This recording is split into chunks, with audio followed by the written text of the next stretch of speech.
Here's a Kumano Kodo itinerary that doesn't break the bank or your back. This 5-day itinerary includes hiking, of course, but also eating, sightseeing, boat tours, tuna markets, and more. Let's go! We flew from Tokyo's Haneda to Nagashirahama Airport, but you can also get the train to Tanabe Station.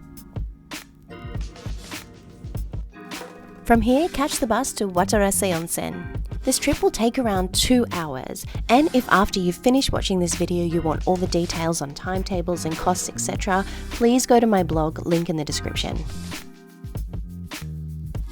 Day 1, and clearly I'm super excited despite the rain. And already we can see the magic of the Kumano. I feel you, buddy.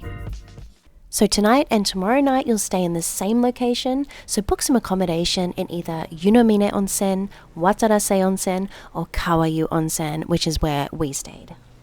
I chose Kawayu Onsen because it's literally opposite an onsen river, the Oto River. And what an experience to onsen in a flowing river in the outdoors. But first, drop your bags at your hotel and get ready for your first walk.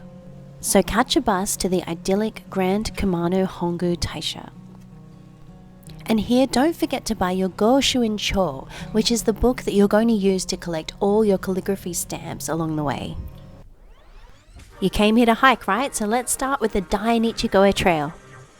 This walk is around 3 kilometers and it starts out really flat, but all of a sudden gets very steep. First, walk under Japan's biggest torii gate, and then let's head up into the secluded mountains.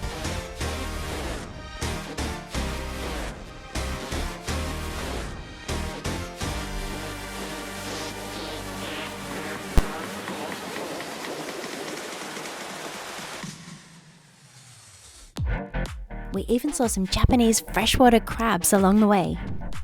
And soon you'll arrive back to the stunning Yunomine Onsen.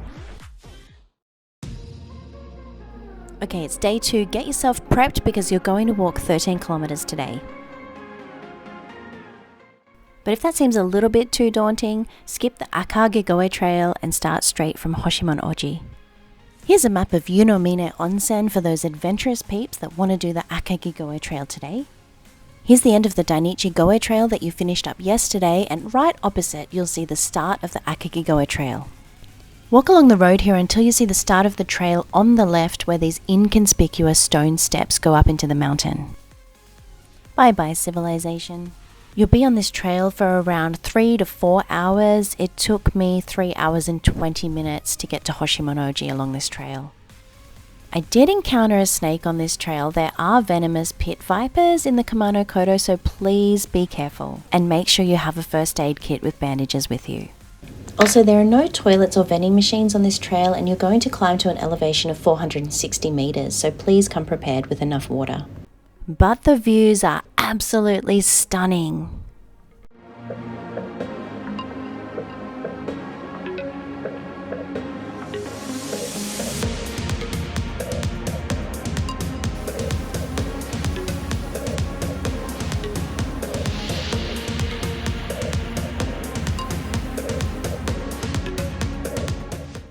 You'll finally finish this trail at Hosshinmon-oji, and then it's just a 3-minute walk to a great bus stop with toilets and vending machines. This is an exit point. If you've had enough, you can get a bus from here. Otherwise, continue on. The next walk is another 3 hours. But in my opinion, not as difficult. The start of this walk is quite urban, and you'll be walking past people's homes and honesty boxes where they have things to sell, but after about an hour and 20 minutes you'll make it to an amazing mountain cafe. Stop here for a drink and some food. Oh, and bring yen. Don't expect there to be card facilities anywhere along this walk, but let's get up into those mountains again.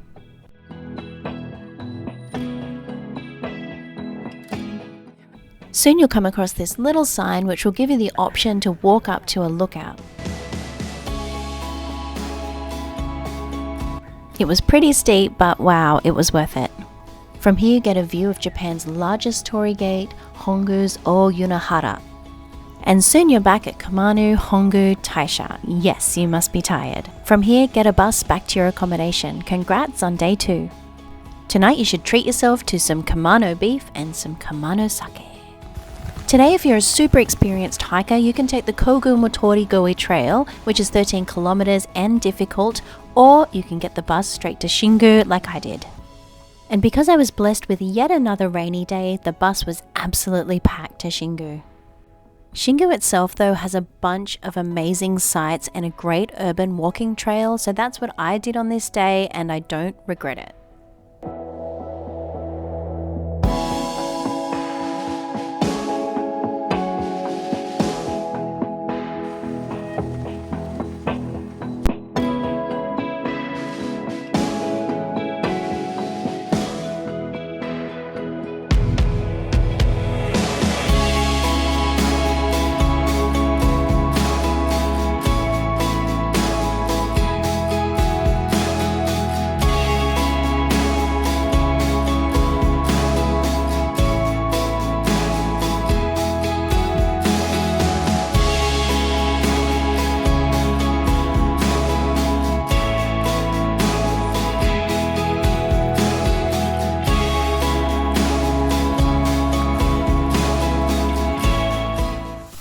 Two things I really would have liked to do but I couldn't because of the rain is go to Kamikura Shrine and visit Dorokyo Gorge.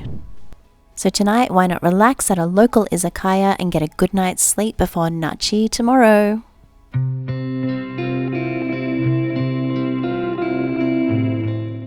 So first, let's get the train from Shingu Station to Nakikatsura Station. And guess what? It's raining again. How's my luck? Once you arrive at the station, there's lockers for you to put your baggage in, and then you can get a bus straight up to the mountain. Excuse my crinkly ticket, but it does show you all the stops along the way, and the price, 1,200 yen per adult. If you do want to hike today, I suggest getting off the bus at Daimonzaka, and then you can walk for around 3 hours up to the main sites. Or you can get the bus directly there. Just magical. Look out for the 850-year-old camphor tree and the symbol of rebirth. First buy your emma, which is a wooden plaque, and write your goals or wishes on the other side, and then literally walk the emma through the tree and out again. Then you can tie up the emma on the board outside to be blessed, or if you're like me and a little bit naughty, you can take it home because it's a beautiful memento.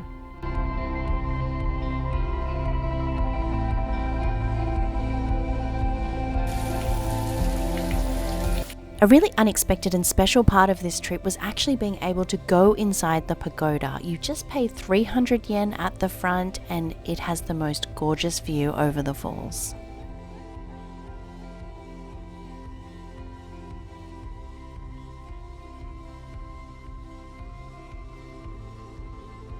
And then make your way down the gorgeous path towards the falls themselves.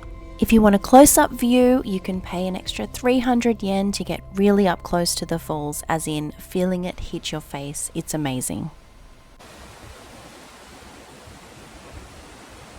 And now you can get that same bus back to the town of Nachikatsuura, which is absolutely stunning. And guess what? They have foot baths in the town opposite the marina. So for our last night, we decided to splurge a little on the hotel and stayed at the Kamano Hotel Nachikatsuura. So the facade and the foyer were undergoing renovations when we visited in April 2024, but hopefully they're done now, but it didn't affect the room at all.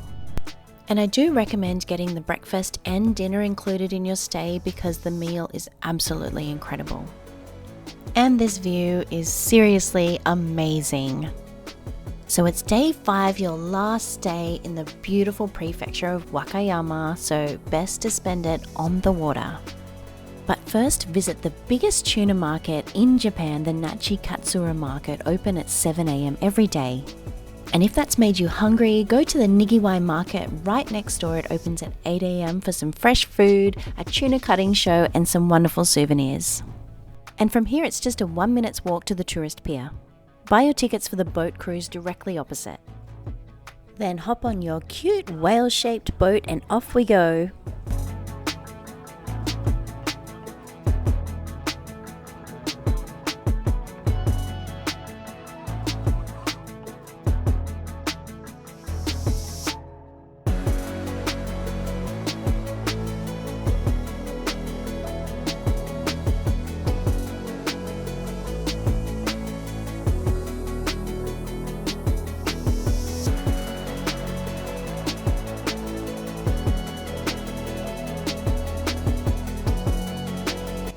Nachikatsuura has a huge amount of shrines, but I definitely suggest getting out to Benten Island at low tide and checking out the torii there.